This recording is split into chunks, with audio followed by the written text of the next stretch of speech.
Hey everybody, it's Dr. Amy Myers. How's it going? Happy Mardi Gras. Today is Mardi Gras. I'm from New Orleans for those who don't know. We were just celebrating with a gluten-free, dairy-free king cake, which has been fabulous. So for those of you who don't know me, I'm Dr. Amy Myers, the New York Times bestselling author of The Autoimmune Solution and the Thyroid Connection. I also have a book coming out called The Autoimmune Solution Cookbook, May 2018, which is available for pre-order. In addition, I'm the medical director and founder of Austin Ultra Health. And I'd like to remind you guys that every Tuesday at 3 Central Standard Time, I will be doing a Facebook Live. Sometimes it will be just me talking about a topic, and other times I will have a fabulous guest like I do today, who I will introduce in just 1 second. We'll also be having some free giveaways all week, each time that I'm doing a Facebook Live.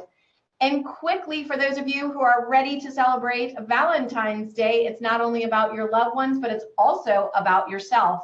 And that includes supporting your health and your body. So as a free gift to you guys, or as a Valentine's gift to you guys, we have saved 15% on your order of $200 or more. You'll also get free shipping in the continental USA, and we ship worldwide. And that's going on between now and the midnight Central Standard Time on February 15th. So come on over and celebrate Valentine's Day with us. Just put in love 15 at checkout. All right, so today I am super excited to tell you about the guest who is joining me today, and that is Robyn Openshaw. She is better known as the Green Smoothie Girl. Welcome, Robyn. How are you? I'm so good. I'm really, really pleased to be here with you, Amy.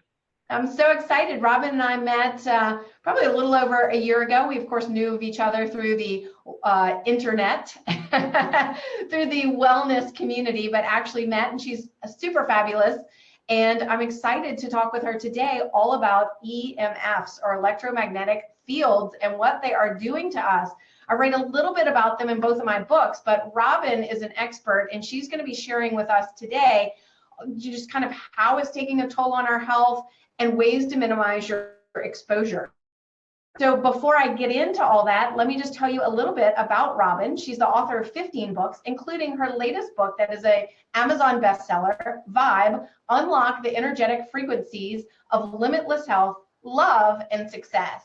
She's a former psychotherapist and university professor, and she's lectured in over 450 cities over the last 6 years. She's been running greensmoothiegirl.com. And we were just talking how she's a single mom of 4, and their last one's about to fly the coop. So she has some big changes going on in her life right now.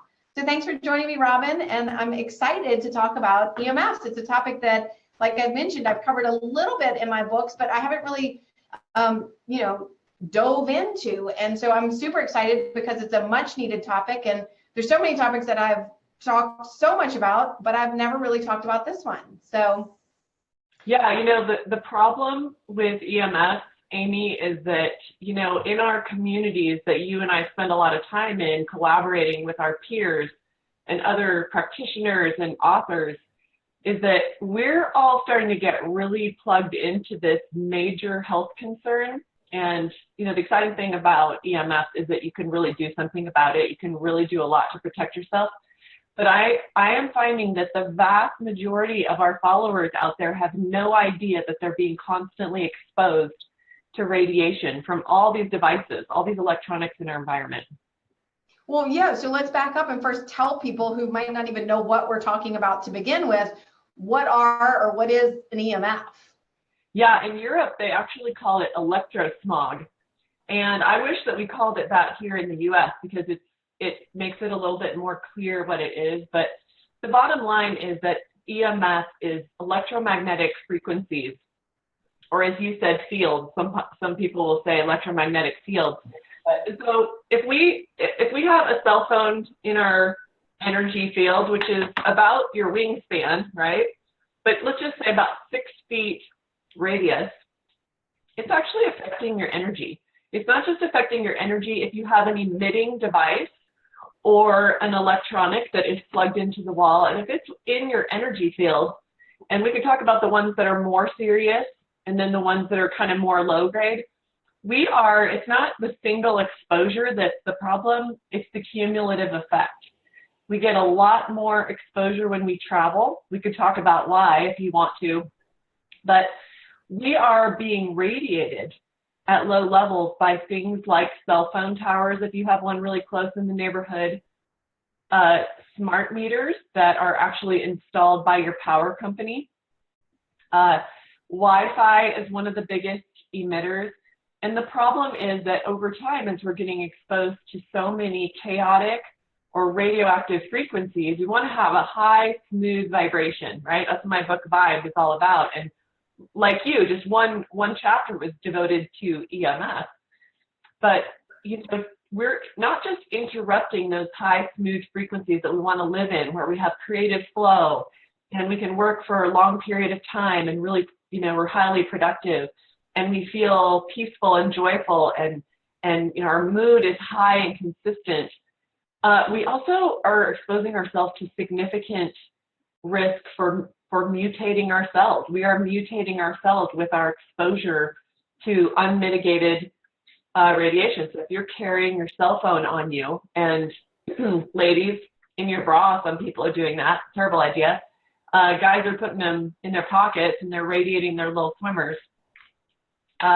We are actually causing mutated cells, which increases our risk of a lot of different cancers. Yeah.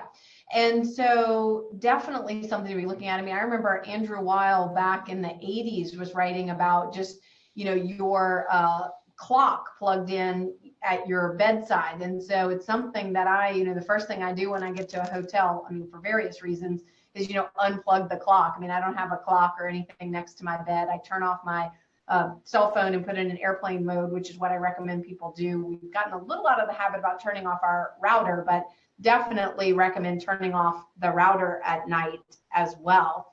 So tell us, exactly, you mentioned some are worse than others, but what are some of the worst ones and what exactly could it be doing to our health and why?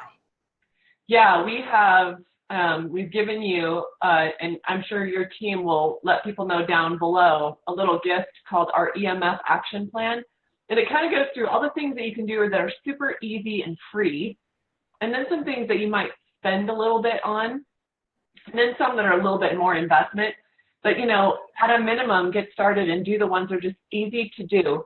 But probably our biggest exposure is going to be Wi-Fi and smart meters. Although I'm going to throw a third one in here because I had Dr. Libby Darnell fly in and we made this video masterclass, which if you get the EMF action plan, will expose you to that video masterclass of everything we tested in my house and where we found the biggest problems were in my own home. And then I spent a little bit of time mitigating all of that and bringing the amount of radiation in my home way down. And so I want to add a third one, and that was anybody who has teenagers or who will have teenagers. This one was so bad, is gaming systems. And I didn't even know that my son actually had 2 Xboxes, which probably one of them belongs to one of his friends or something, but I guess they like to have 2 systems. But the crazy thing is that with the Xbox turned off, it still emitted so much just being plugged into the wall that it actually pegged out the meter. The meter went all the way to this side and was going like this. That's how much that one was really posing a risk to my health and my youngest son's health. My youngest son is the only one of my 4 children who still lives with me. And so we had to create some rules around that it always gets unplugged after he uses it. And I had read that you're actually radiating yourself the floor above where an Xbox or one of these gaming systems, I don't know what they all are anymore, where it's actually plugged in downstairs. So that's another one to be aware of. The smart meters. Right now we live in an apartment and there hasn't been anybody below us, but somebody just moved in and I've been really just worried about that. I mean, apartments, hotels, things like that, because you have so many people. And I went to a conference once and they were just talking about children in schools now too, right? Because all the schools have, or many schools have children using computers and iPads and things like that. And so they all have Wi-Fi in the room, and that the children sitting closest to the routers were having more behavioral and learning problems than the children, sitting further away from the routers. And so that was pretty eye-opening and shocking. Yeah, I take people to Switzerland every summer to do a liver detox at this clinic of biological medicine over there. And Europe is taking the problem of electrosmog a lot more seriously than our government is. It's far more acknowledged. And it's really a tragedy, and I think pretty inexcusable that our government isn't protecting us from EMF or talking to us about it or helping us mitigate risk. Because there are over 8,000 published studies on the impact on the human organism and our own cells. But when I go to Switzerland, this last summer, there were 2 people there who were long-term inpatient, who were what they call over there EMF refugees, who cannot live when exposed to radiation. And so the problem with EMF is that people can't see it. So right now, as awareness is growing, we're having a hard time getting people to realize that it may be at the root of some of their symptoms and their issues, because your average medical doctor who isn't deeply educated in functional medicine is really willing to dig into, folks who have symptoms and they've sort of ruled out everything else, is that there are people who are very, very sensitive to chaotic frequencies. And if you're not, and you're like, hey, I'm feeling good, this doesn't matter for me, it's still affecting all of us cellularly. Many years ago, Joe Mercola, some of you may follow Mercola, was poo-pooing the risk. Well, now he is saying, I heard a quote by him. I'm kind of surprised he would have poo-pooed the risk. That's kind of interesting. Well, he's not now. And now recently I have heard him say that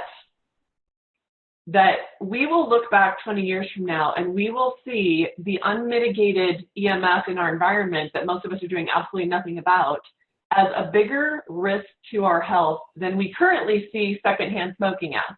Yeah. Now, you may not be quite as old as I am to remember. I'm older than you. Well, I doubt it, but I just turned 51 yesterday. But okay, not quite, but I'm close. But thank you for thinking so. But I'm old enough to remember smoking sections on airplanes. Oh, me too. Yep. Okay. And smoking sections in restaurants. In fact, I worked in a smoking section, putting myself through college, because you wanted to be in the smoking section because the smokers drink and the drinkers tip, right? And so we now see that as just unthinkable. If unless you're in Las Vegas, people smoking around us, like we are smoking with them, and now we're really clear on that risk. But I thought that was an interesting comment by Mercola, that it may end up being a bigger public health risk than breathing somebody else's cigarette smoke. Yeah, and so, it's super scary because, as you said, nobody's talking about it. It's like I talk about other toxins in our environment in both of my books, and stress. It's not the big one exposure. The government's going to say, oh yeah, we know about that. Oops, sorry. And it's very hard to pin all this low level, but it's really this low level exposures to all types of toxins. And we can call this a toxin that is having the real impact on our health and, contributing to this, vast increase in all chronic health conditions, autoimmunity, thyroid, things like that.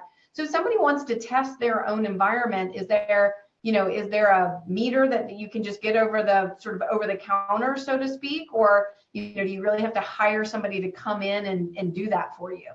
Yeah, you know what? You can test it yourself. It's not particularly expensive. And in the EMF action plan, which we'll give you if you ask for it, which is free, I link to the meters I think you should get. And there are actually 2 of them that you should get if you're serious about cleaning up the electrosmog in your home. And one of them can test anything. Like if you have, I have an infrared sauna in my home. And before I bought my infrared sauna many years ago, I went around and turned on the saunas at different retailers, whatever, and I tested the EMF in the sauna. And so you can take it anywhere and you can test, you'll find that you're near your refrigerator, worst of all, near your microwave if you have one. It's some of the worst when they're on. Even like your blender, if you turn on your Vitamix or your blender, it'll go really high and you'll see it. But another meter you can get, and neither of these are particularly expensive. We're talking somewhere in the $100 range, which isn't cheap, but it's not, crazy expensive either. The other one is to be able to plug it into each of your electrical outlets, because there's another strange phenomenon that even people who know a bit about EMF and the danger. They don't realize that your electrical outlets may actually be bleeding chaotic frequencies at all times. Some people can't entirely prove this, but that when you're leaving your appliances plugged in, that they are causing more emissions. But you can actually go around, and when I had my house tested, like I said, I had Dr. Libby Darnell fly out here and do all of this with me because she has some expensive equipment, which you don't need, the layperson doesn't need. But we tested everything, and we found that here in my home office, which is what you're seeing here, I was at, I think the federal standard is 20 units.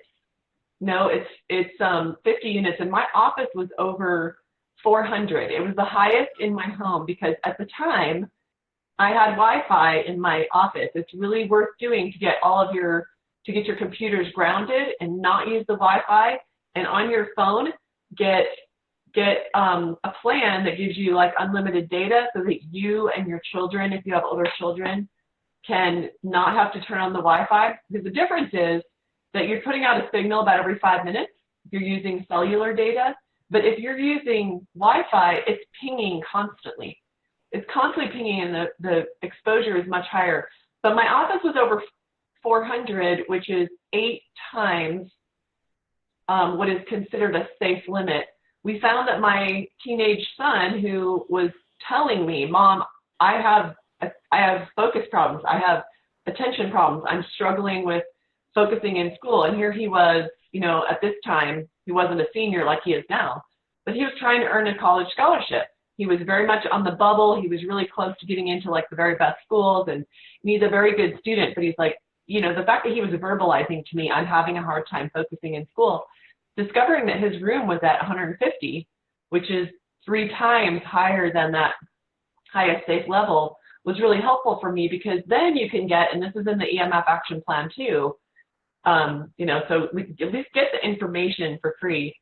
I was able to get a batch of green wave filters, it's all in there in the plan, and plug them into the problematic outlets in my house. Not all of the outlets in my house were a problem, but the rooms that we spend a lot of time in, like our bedrooms, our office, our kitchen, you want to put those filters in because it brought it way down. By just doing that and grounding my Wi-Fi in my office, I took this room down from 400 to well below 50. Awesome. So the action plan that she's talking about is amymd.io/EMF,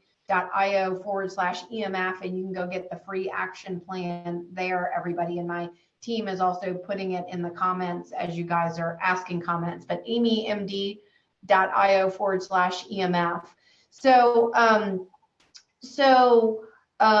What do you mean by grounding your computer? I mean, I understand getting a unlimited plan and using the Wi-Fi off the computer and tethering to that, to your phone. But what do you mean how are you grounding your computer in your office? So you don't have Wi-Fi at all at your home? What? You don't have Wi-Fi at all at home? Yeah. So the best thing you can do is not use Wi-Fi in your home and have it by default turned off. So you're just using like your computer like you used to. And so I'm like the least technical person so I'll use the wrong words if I tell you how you ground your computer, but ask whoever. So you plug it into the wall and have like AT&T come out like you plugged in your phone and have the wire and not the router? Yeah, just so it's not sending out a constant signal to be able to get on the internet, whatever that looks like. I'll use the wrong words, and this is just not my Ethernet.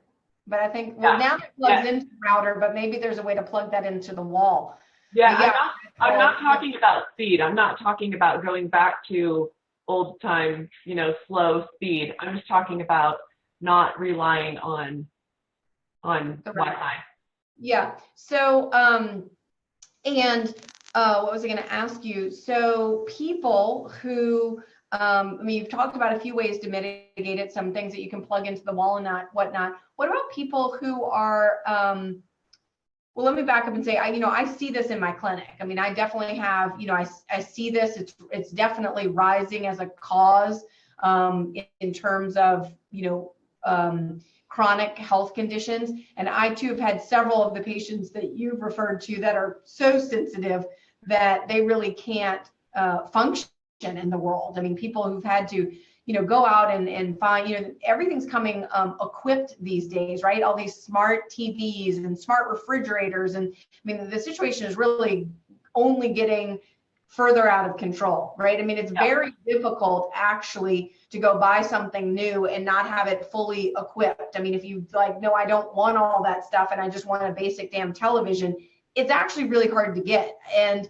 so and these smart meters are very bad for some people. And, so she was having to like go in and retrofit her house, like having to go to garage sales and other things and finding old TVs and old stuff that didn't have all this technology in it in order to even kind of survive. And still, she was not doing so well because of everybody else and everything else around her. So, probably there are not that many people that are that extreme listening today, but for the people who are beginning to feel, like it affects them, and particularly somebody maybe that has, certainly if I'm looking at a place, there's a hotel to stay in, to Airbnb, I mean, I look, where are the cell towers? And I, don't stay near those. But what if your house is right near a cell tower or something? Short of moving, is there ways to protect yourself? Is there anything you can do? Or is this more like what what I'm sure we both talk about, which is just, emptying out the cup however you can? Yeah, when it comes to the cell tower, it does take the expensive, sophisticated, big machine that Dr. Libby Darnell flew out and used. And I can see my cell towers over by the high school, which is about a block and a half that way. And I was fine. A block and a half away from it. So that's not something you can use your little inexpensive meter to test. But I'll tell you what, if I lived under telephone poles, I would move. That's how strongly I feel about that. And that's not new information. That's, there's actual data for decades now that people who live under telephone wires get certain kinds of cancer at extraordinarily high rates. But the smart meter is a big one. And this is interesting because when I first started studying EMFs 10 years ago, there were people out there on the early internet talking about acts of civil disobedience where they would go cover it with aluminum foil, and there's things you can do, and there are things that you can get as shields and blockers, and those are in the EMF action plan if you want to go to those links. But there were people who were, they'd contact the power company and say, this compromises my health. And especially, this is the worst, there's some crazy stories out there of people, especially people who live in apartments or condos where there are, say, 3 smart meters and they triangulate. And, it's not likely that this is the case for you, but there are stories of ruptured retinas and all kinds of crazy stuff. And I can't prove any of that, but I certainly have read these stories where someone is in the triangulation. If you sleep in a bed where 3 smart meters are sending signal that triangulate, there's a really intense effect that would affect anybody, not just those who are really sensitive to energies. And you can contact the power company, and you can say, this is compromising my health, and I want the smart meter removed. Now, where I live, if they come out and they put an analog meter on, they're going to charge you another $23 a month plus an installation fee to put that analog meter on of something like $200+ plus. And then they're going to, because the reason it costs more is that they're going to have to come out and read it every month or every 2 months or something like that, because that's how the power company can assess how much power you've used. It turns out I don't actually have a smart meter, so I didn't go to those steps. I have one that's like emitting once a month, and I'm not worried about that. That's a not particularly big risk in the scheme of things. But if you have a smart meter, you want to contact the power company and see if they will change it out for you. It's different wherever you live. Then if they won't do that, your next step is to use some blockers. Can I ask you real quick, how does somebody know if they have a smart meter? I mean, what is a smart meter? What does it look like? And how could somebody identify if they have a smart meter? Yeah, so when you get the free EMF action plan, we're going to introduce you to our EMF solutions course, which is all the videos that Dr. Libby Darnell and I did, where we test everything from my battery-powered car, what's happening inside my car, compared to my filmmaker. We have a full-time filmmaker on staff. We got inside his Hyundai, and we turned on Wi-Fi, and we turned on radios, and we tested. And so there's short videos about how to address each of these things that just get our EMF action plan and we will expose you to that.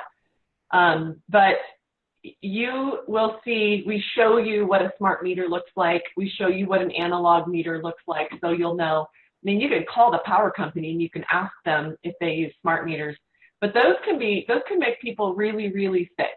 And, you know, the theory is out there, you know, this is such a new subject for even functional medicine to study, but quite a few functional doctors that I've talked to feel like probably the reason some people are so sensitive to chaotic frequencies is that they're already so immune compromised.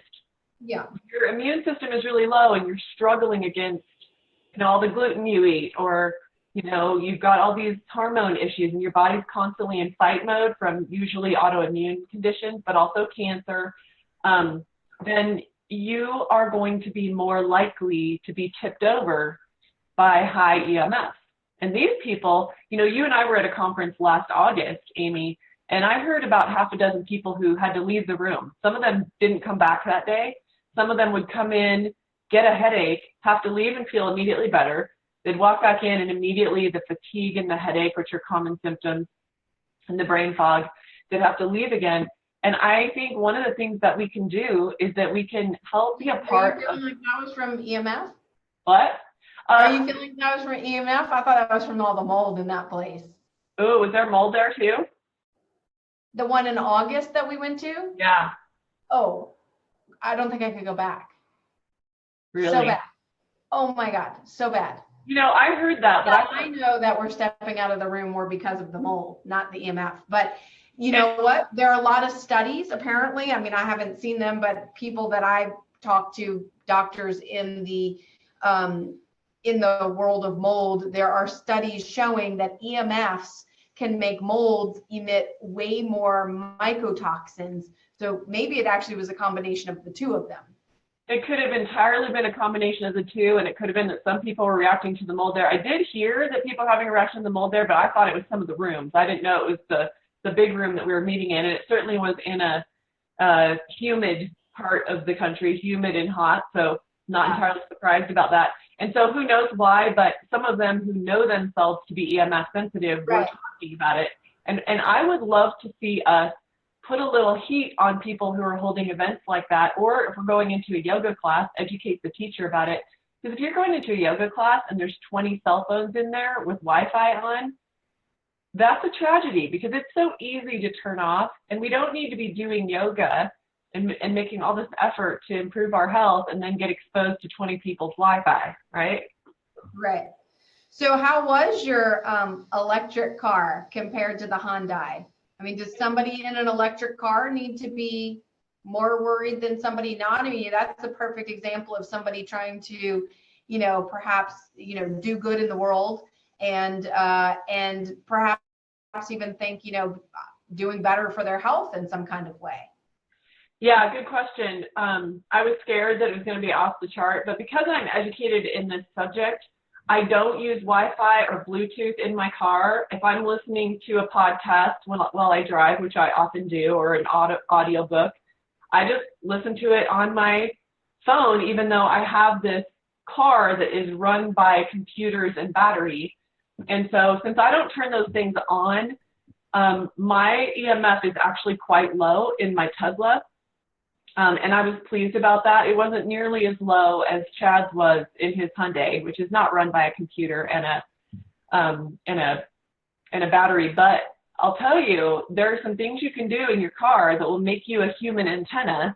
And if you don't do them, you're really lowering your risk. One of them is wearing metal, okay, your underwire bra, your jewelry.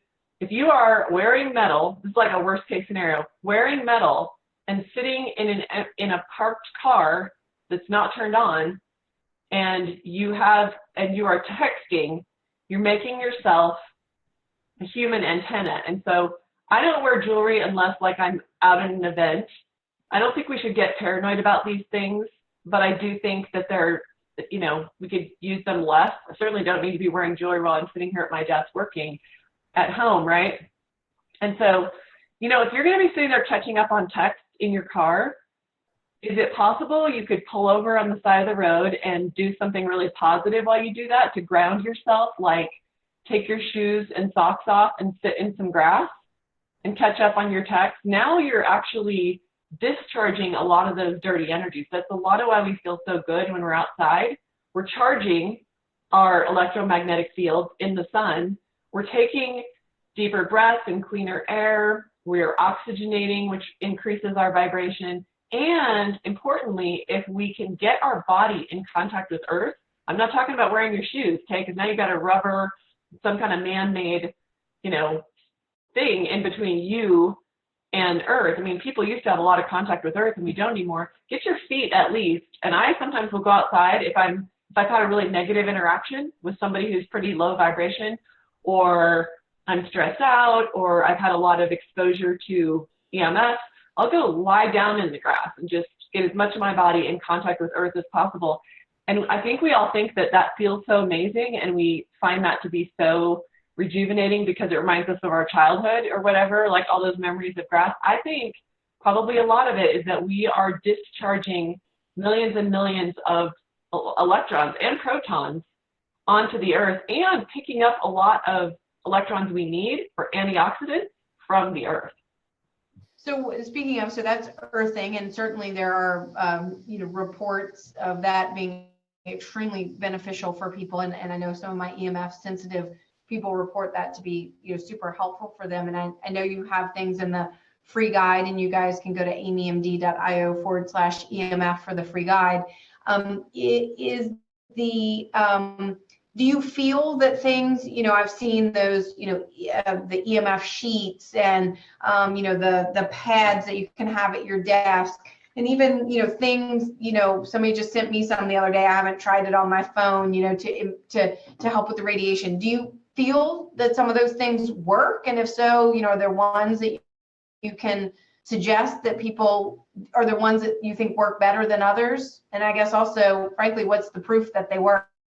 Yeah. I mean, did you take a meter that, you had at your house and see it be high and then see it be low? Yeah, the answer to your question is yes, but. So yes, a lot of those devices really do work, but you don't want to plug them in your bedroom into an outlet that's already bleeding a lot of dirty electricity. So you can actually make a situation worse by putting, for instance, one of those grounding mats that go on your bed. It's kind of like it goes on top of the fitted sheet or whatever. That was the first kind of device I used 10 years ago when I started really getting into grounding, earthing, minimizing my EMF. But you really need to filter that room. So once again, back to square A is having that filter, that meter. And again, there's 2 meters. There's one that you can test like a space, or the space around a device, and you might find some weird things like pencil sharpeners are crazy high. Like, don't have a pencil sharpener plugged in on your desk. Like, how often do you use that? Once a year, And so there's some strange things that emit quite a bit. So you can use the meter to test that. But remember, the other meter plugs into each outlet so that you can immediately see how the outlet does. So yeah, luckily this is super quantifiable, and you can test the area before and after you filter with those green wave filters, which I bought them all at once so that I got a discount. And so yeah, having a meter so that you don't think that this is just a bunch of time wasting and money wasting here. You'll actually see the difference once you use some of these mitigation strategies. Awesome. So I think we have a couple of questions, or a few questions. So Wendy's asking, would it be beneficial if we move the router to the basement further from our living space? Sounds like obviously this stuff can move through floors. So I guess it all depends on, what is the distance, and I guess it depends on what the appliance is how far can something emit? Yeah, moving it to the basement actually would be super, super helpful. A lot of us have to be where there's Wi-Fi. And so getting it further away from you is always going to be better. Don't go to sleep in a room where Wi-Fi is turned on your phone. Don't even charge your phone in the same bedroom with you, when you're sleeping. There's no reason to do that. That's one of the easiest things to do. I have a sound bar in my bedroom, And if I turn the Bluetooth on my phone, now those two are talking to each other, the EMF goes up. Only time I use that sound bar is if I'm in my bathroom, which is in a big master suite, you know, getting ready to go out for the night, and it's way in there. I'm certainly not going to go to sleep with my Bluetooth on. But yeah, getting the Wi-Fi further away is pretty much solves the problem. And turning your router off at night. I mean, now there's some people in this world I know because we run in the same circles. And as my husband and I go to build a house, you know, you can have a master switch on your house where it essentially turns everything off at night, you know, and a lot of, I mean, I recommend, and I'm going to go back and start turning off my router again at night. I swore once we had the baby, we'd do that. And now she's about to turn 1 and somehow a whole year has gone by and you just get lazy. But you know, we all, maybe lazy is not the word, but busy, get busy. So what about putting your phone on just airplane mode? I mean, that shuts it off, right? Yeah, if you're going to have your phone in your energy field, which, you know, best to keep it out of your energy field. The other perfect solution, and especially like if you're on an airplane and you're letting your child play, you know, little games on your phone, which I'm sure you'll do as you travel with your daughter, turn it on airplane mode so it's not emitting. Yeah, yeah. Okay, and then Kelly wants to know, is an electrical box from the electrical power company in the far corner of your backyard something to worry about? Probably not. Just nope. Just make sure it's more the meter that's the issue. And if you decide that you have a smart meter, the electric company won't change that, or you can't afford the changes that they're offering to you, look in the EMF action plan for what you can put as a shield on the meter so it still emits to the company, but it's not getting inside your home. And then look at what's going on. Go check with your actual meter what's going on in the wall behind that. And you don't want to, hear me on this, you got to hear me on this, you don't want to have a smart meter on the outside wall where your child is sleeping. Yeah. Okay, that's just a terrible risk to the child. Now, children have developing brains and tissues, and they are far more susceptible to radioactive frequencies. We actually get more hard-headed. Like, we make jokes about that, but, you know, a child's head is far more vulnerable to these chaotic frequencies. So anyone with children, please get the EMF action plan and do everything that you can. And if your child is having focus problems, ADD, whatever, go in and check their classroom too. Like if you bought some filters for the outlets for the classroom, like that would be worth it to me if I found out that my child's classroom is off the chart. You know, if their classroom is pegging out the meter, you're gonna want to do something about that too. Right. So some questions are coming up, which is also, you know, when you're saying putting your phone in airplane mode, putting your plane in airplane mode, but still being able to play those games and things, how does that work? You have to have it being downloaded as an app, but many of these things are, you know, on the internet.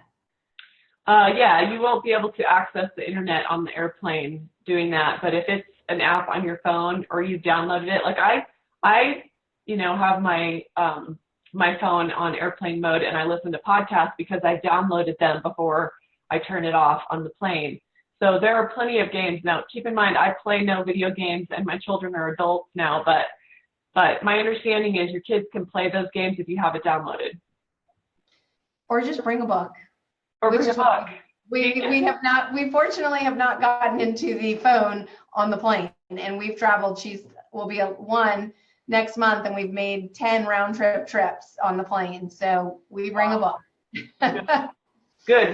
We should touch on, if you want to, because you've traveled 10 times. All the radiation that you're getting on the plane. Sure. Tell me all about it. Well, and it starts before the plane. And if Elle's been on a plane 10 times, I don't even have to tell you to not take Elle through the scanner, the TSA scanner, because you know what? I believe TSA will let a 1-year-old go through the scanner, but they won't let a pregnant woman go through it. So, wait, the scanner where they do the or just the walk through with the metal detector?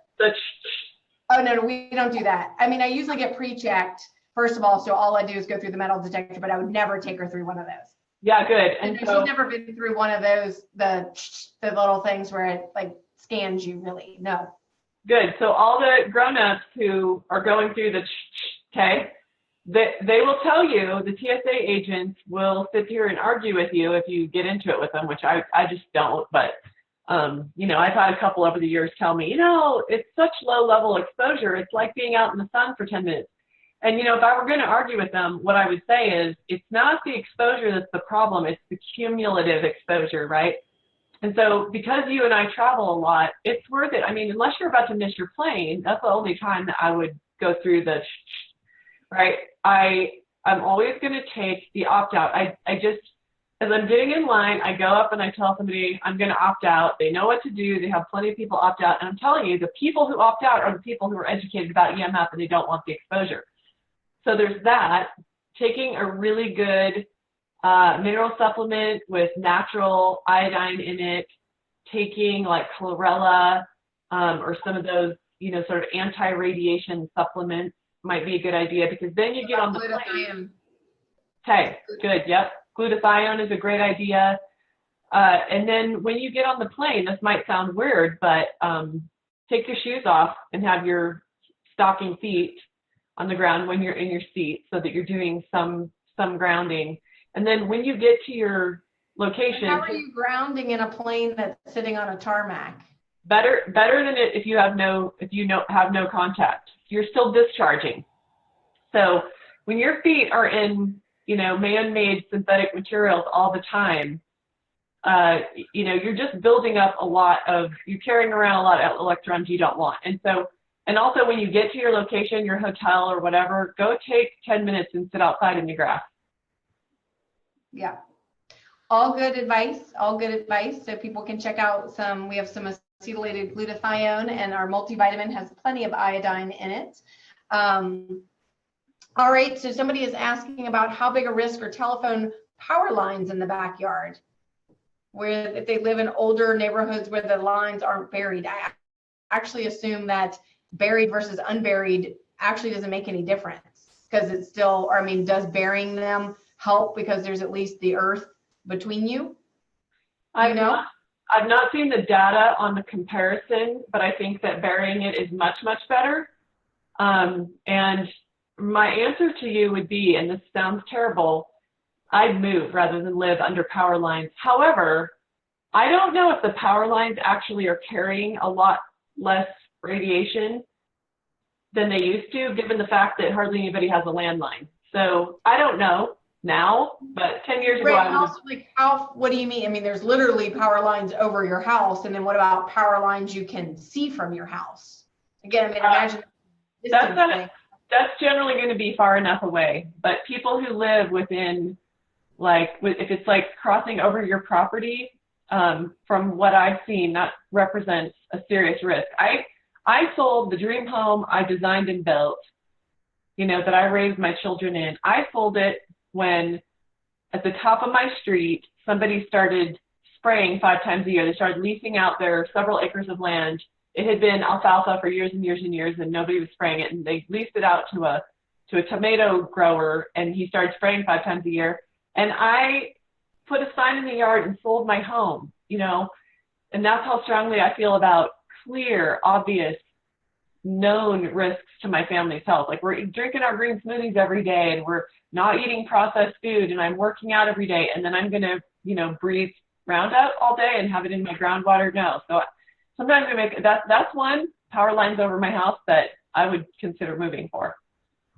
Yeah, and I mean, I think, you know, I mean, certainly, you know, life can be about priorities and choices. And I know that you and I prioritize our health, and many of the people who are here listening today do as well, which is why they're here. And, you know, some people, you know, just might not be able to sell their house. So I think, you know, really trying to figure out what things people can do to mitigate that. I mean, you know, you are fortunate that you're aware, and I think that's what you and I are both trying to do, is empower people through education, so that people are at least informed that they can, you know, make different choices. If you haven't bought a house and you're about to buy a house, you know, to make different choices. If you already live in a house and you can't do anything about that, what choices can you make to help mitigate your exposure? Because I think that's what it's all about in general, right? I talk about in my book, I'm sure you do in yours as well, just about the cup overflowing, right? We're getting all these drops, whether it's infections, it's stress, it's toxins, whether those are coming from, things you're eating, to the plastics you're drinking out of, to the EMFs that we're being exposed to. And then when does the system break? And then how do you get that unbroken system fixed, which is by dumping out the glass. I know I have extreme mold issues, and we've been going to Santa Fe, New Mexico a lot, and I can handle so many things in Santa Fe that I can't handle here. Walking down the aisle in the grocery store of laundry detergents that will send me over the top here, and it's because my cup is already filled, because the air is so filled with molds in Austin. But when I go to the super clean air, then suddenly, foods that don't bother me here that bother me here don't bother me there. Smells that bother me, even molds, don't bother me as much there, because already my whole level, and I'm sure the EMFs are much lower there. You go places, which I actually love, you go up the mountain and suddenly your phone doesn't work, and it's fabulous. I love being in a place where there are all these pockets where you can't get any cell reception, and surrounded by nature and mountains. And so, there are a whole host of reasons that my whole bucket gets lower, right? The stress bucket, the EMF bucket, the mold bucket, it all gets lower, and then I can handle all this other stuff. So I think it's important that everybody out there listening just really, figure out what are the things in your bucket that are causing you problems, and doing what you can to minimize them. And so we're happy that we're talking with you today. And again, you can go to amymd.io/EMF and get the free download guide to EMF, where Robyn has lots of tips for you and things that you can do.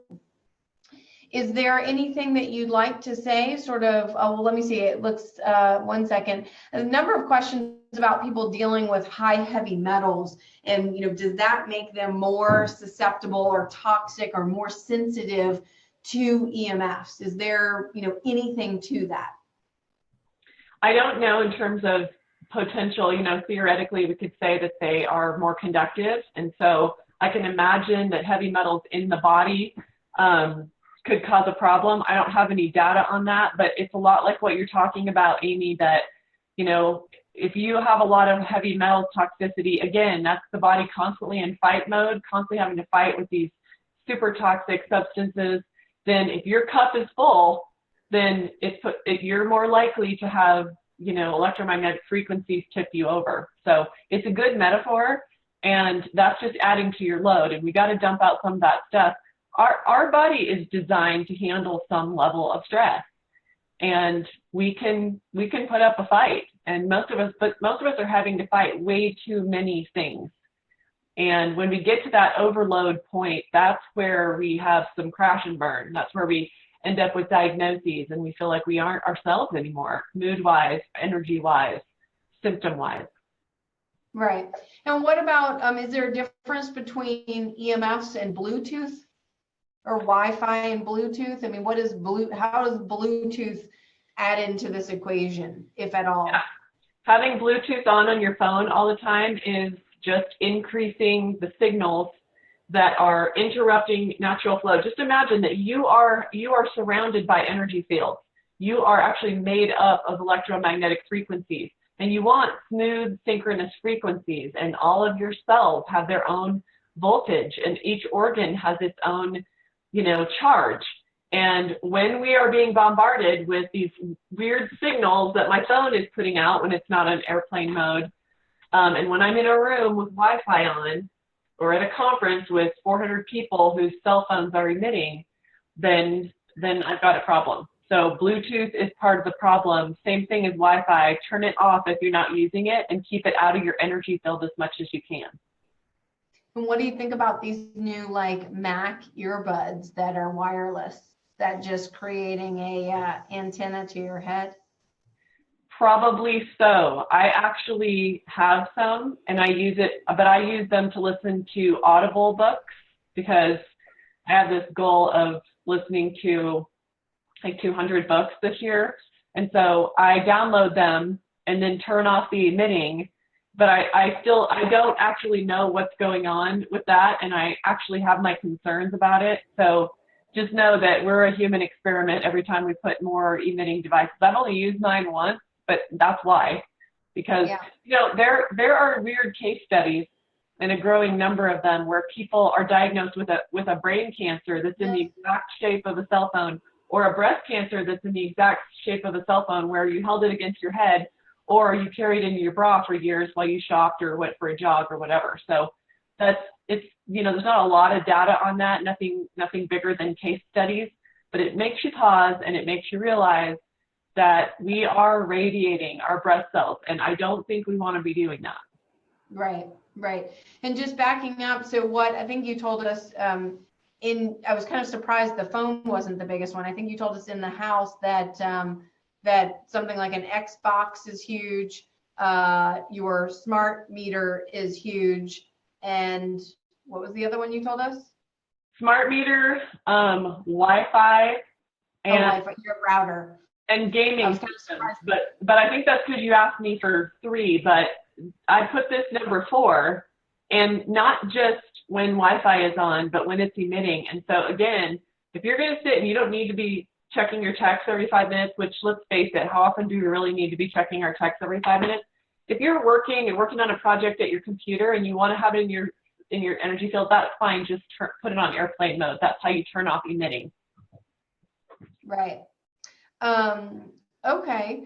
Well, anything else that you want to kind of say regarding EMFs? I mean, I'd like to, I think what I would say is, they are around us. You need to be cognizant of them. And there are certainly strategies that you can use to minimize your exposure, whether it's as simple as turning off the Wi-Fi router at night, put your phone in airplane mode, to even potentially more sophisticated things that you can purchase to see the level in your home, and things that you can do, to plug into the wall to help mitigate your exposure.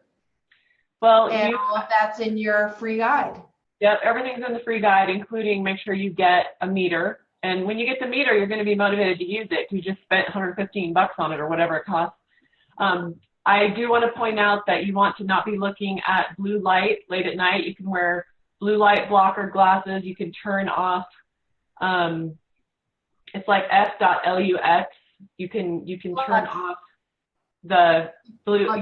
You're not looking at blue light. If you're using devices at night, you can do that on your PC, and you can do that on your phone. All that's in the EMF action plan. So, if you're going to watch TV at night, now, I'm not super sensitive to looking at blue light. I'll still go to sleep just fine. But I just want to say, protect your sleep, and make sure that you don't have emitting devices in your bedroom while you sleep. Filter your outlets.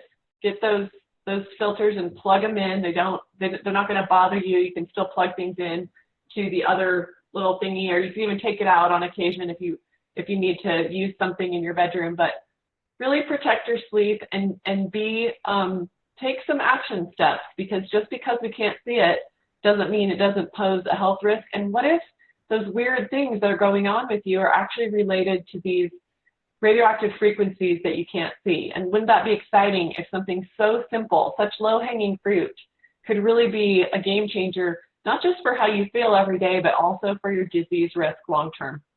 Absolutely. Yeah, I, on the other hand, am greatly affected by the light. So we have amber light bulbs, and I sell amber glasses on my online store because, I put those on every single night. We have an amber light bulb in my daughter's room. And as soon as I think she'll wear a little pair of glasses, I'm going to get her some amber glasses at night too. So I think that those, definitely are huge. And I'm already personally downloaded your, well, actually I haven't gotten the email yet, but I entered my info into the,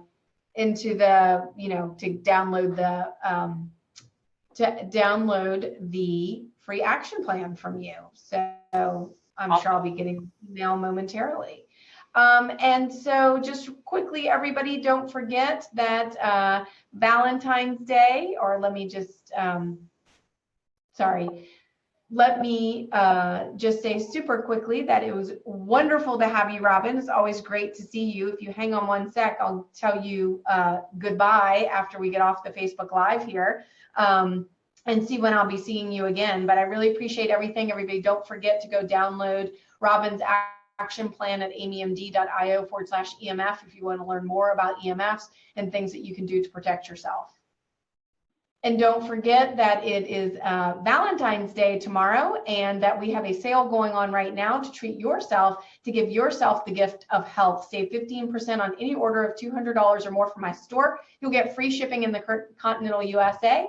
I do ship worldwide, and the sale's going on until midnight standard, February 15th on Thursday, and it's Love 15. Don't forget, everything on my website is always a 30-day money-back guarantee, third-party tested, and does not have any of the top allergens. All right, everybody, have a happy Mardi Gras and a happy Valentine's Day. And thanks so much for joining us today. It was great to see everybody today. Take care.